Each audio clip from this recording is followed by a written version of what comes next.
Good morning everyone and welcome to a new lecture on curve fitting. आज हम बात करने वाले हैं कर्व फिटिंग के बारे में। कर्व फिटिंग न्यूमेरिकल एनालिसिस का एक बहुत इंपॉर्टेंट टॉपिक है जिसके बारे में आज हम पढ़ने वाले हैं। Introduction. Curve fitting is a process of constructing a curve or mathematical function that has the best fit to a series of data points possibly subject to constraints. Curve fitting एक ऐसा प्रोसेस है जिसमें through a curve और a mathematical function के through हम किसी भी data points के लिए, जो भी डेटा पॉइंट्स हमें दे रखे हैं, उसके लिए ऐसा इक्वेशन या एक ऐसा फंक्शन फाइंड आउट करते हैं जो बाकी के डेटा पॉइंट्स की हेल्प से हमें किसी पर्टिकुलर पॉइंट के लिए वैल्यू एस्टिमेट करने के लिए हेल्प करता है। ये एक स्टैटिस्टिकल टेक्निक है used to derive coefficient values for equation. जो भी कोफिशिएंट वैल्यूज़ हैं, जैसे कि फॉर एग्जांपल मैं बोल रही हूँ y is equals to 2x plus 3x², तो यहाँ पे कोफिशिएंट टर्म्स क्या हैं? 2 और 3। यही काम कर्व फिटिंग का भी है कि वो एक इक्वेशन के लिए या एक पर्टिकुलर कर्व के लिए जो उस डेटा पॉइंट्स के लिए बेस्ट फिट हो, उसके लिए कोफिशिएंट डिराइव करने का काम करता है।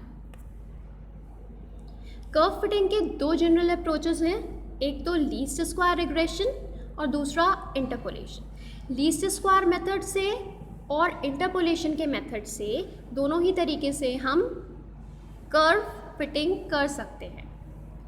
इंटरपोलेशन एक ऐसा प्रोसेस है जिसमें दोनों का काम, रिग्रेशन और इंटरपोलेशन दोनों का ही काम, हमारा जो भी हमें डेटा पॉइंट्स दे रखे हैं उनके बीच में से वैल्यूज़ या उनके अलावा डेटा पॉइंट्स पे वैल्यूज़ कैलकुलेट करने के लिए हेल्प करते हैं। The method of least square is a standard approach to the approximate solution of overdetermined system sets of equation in which there are more equation than unknowns. हमने पढ़ा है कि हमारे पास अगर जितने भी अननोन्स हैं उनको फाइंड आउट करने के लिए हमारे पास उतनी ही इक्वेशन होनी चाहिए। अगर ऐसा नहीं है तो इस टाइप के सिस्टम को सॉल्व करने के लिए हम लीस्ट स्क्वायर मेथड यूज़ कर सकते हैं। क्योंकि हम बात कर रहे हैं यहाँ पे अप्रॉक्सीमेट सॉल्यूशन की, ये एक अप्रॉक्सीमेटेड या एस्टिमेटेड सॉल्यूशन है, एग्जैक्ट वैल्यू नहीं है, तो दोनों अप्रॉक्सीमेट और जो हमारी ओरिजिनल वैल्यू होगी उसके बीच में कुछ ना कुछ एरर होगा। और लीस्ट स्क्वायर मेथड जो है वो इस ओवरऑल एरर को मिनिमाइज़ करने का काम करता है। क्योंकि यहाँ पे मिनिमाइज़ वर्ड आया है, हम यहाँ पे मैक्सिमा और मिनिमा की अप्रोच को यूज़ कर सकते हैं। जैसे कि यहाँ पे दिखाई दे रहा है कुछ स्कैटर डायग्राम बने हैं।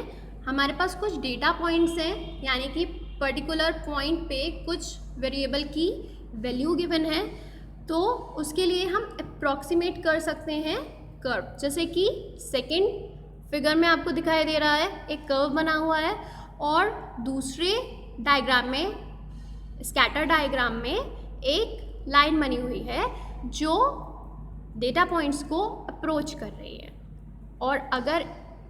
और इस लाइन की हेल्प से हम इनके बीच में आने वाले डेटा पॉइंट्स के लिए अप्रॉक्सीमेट वैल्यू को कैलकुलेट कर सकते हैं। स्टेप्स टू फॉलो या प्रोसीजर क्या है to fit a curve for data point. सबसे पहले अगर जो कर्व हमें फिट करना है, सपोज मुझे एक स्ट्रेट लाइन पर्टिकुलर पॉइंट्स के लिए फिट करनी है, तो सबसे पहले मेरे पास क्या होनी चाहिए? एक इक्वेशन, एक स्ट्रेट लाइन जो कि डिनोट करी जाती है y is equal to a plus b x से। इसमें हमें सब्स्टिट्यूट करना है जो भी डेटा वैल्यूज़ गिवन होंगी। जैसे हमारे पास दो वेरिएबल हैं x और y, तो x और y की जो वैल्यूज़ होंगी, n वैल्यूज़, वो इस सिस्टम में हम पुट करेंगे। Then we find out the normal equation for each constant. Normal equation हम कैसे फाइंड आउट कर सकते हैं? जो हमारी गिवन स्ट्रेट लाइन है, स्ट्रेट लाइन की इक्वेशन है, सबसे पहला काम हम क्या करेंगे, क्योंकि हमें जो डेटा पॉइंट्स हैं उनका सम करके उनके एरर को लीस्ट करना है, तो सबसे पहला काम हम क्या करेंगे, जो हमारे पास इक्वेशन है y is equal to a plus b x, उसका समेशन करेंगे जिससे हमें पहली नॉर्मल इक्वेशन मिलेगी। सेकेंडली हम क्या करेंगे, जो पहली नॉर्मल इक्वेशन आई है उसमें y मल्टीप्लाई कर देंगे, सॉरी x मल्टीप्लाई कर देंगे, तो हमें सेकेंड नॉर्मल इक्वेशन मिल जाएगी। अब हमारा काम है ये जो नॉर्मल इक्वेशंस आई हैं उसमें जो अननोन्स हैं, जैसे कि summation y, summation x, summation xy, summation x², इन सब की वैल्यूज़ को सब्स्टिट्यूट करना। और क्योंकि स्ट्रेट लाइन है, यहाँ पे हमारे पास दो कोफिशिएंट्स हैं जिनको हमें फाइंड आउट करना है, तो उसके लिए हमारे पास दो इक्वेशन है। जैसे ही ये दो इक्वेशन हम सॉल्व करेंगे we will get the value of a and b। जैसे ये a और b की वैल्यूज़ आएंगी, अब वापस से जो स्ट्रेट लाइन आपने अज्यूम करी थी उसमें पुट कर दो, you will get the straight line curve for given data points. दूसरा कर्व है पैराबोला। पैराबोला की इक्वेशन है a plus b x plus c x square. हमारे पास जितने अननोन कोफिशिएंट्स होंगे हमारे पास उतनी ही नॉर्मल इक्वेशंस फॉर्म होंगी।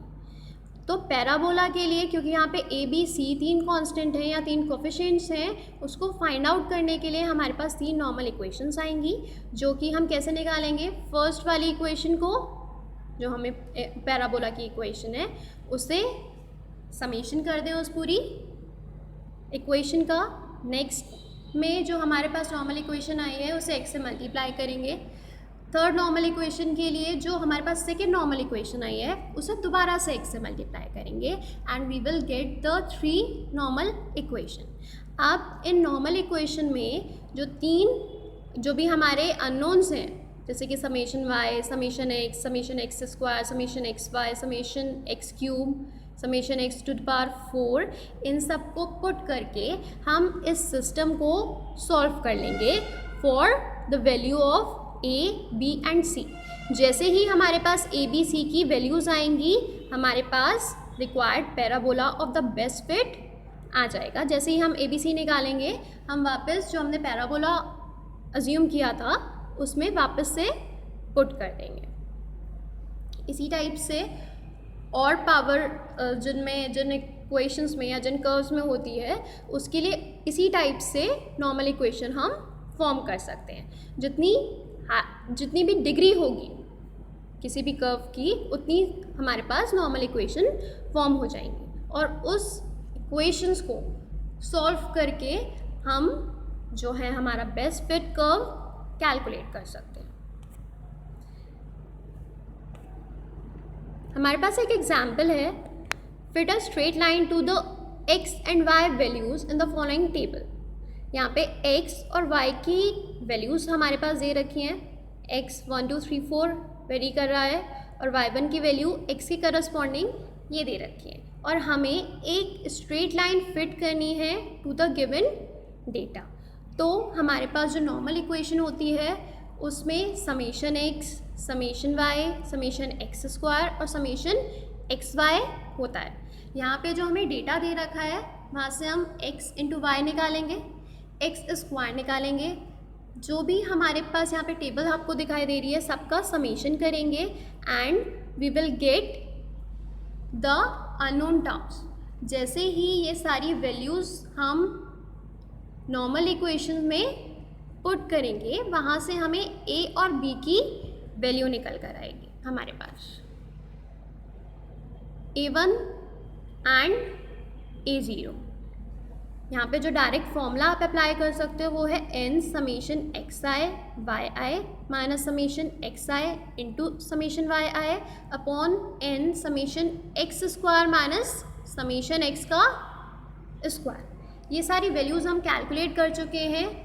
जैसे ही हम a1 में इसे पुट करेंगे वी विल गेट 0.83928, ये वैल्यूज़ हमें मिल जाएंगी। और दूसरी वैल्यू निकालने के लिए y बार माइनस a1 x बार करेंगे। y बार क्या है, हमारा y के जो भी पॉइंट्स हमें y में दे रखे हैं उसका एवरेज निकालें, जो भी x के पॉइंट दे रखे हैं उनका एवरेज निकालें और इस फॉर्मूले में पुट कर दें a1 के संग। तो हमें a0 की वैल्यू मिल जाएगी। और ये दोनों कांस्टेंट जो हैं, ये जो कोफिशिएंट जो हैं हमारे, वो हम स्ट्रेट लाइन में दोबारा से पुट कर देंगे and we will get the best fitted curve for our given data. Thank you so much.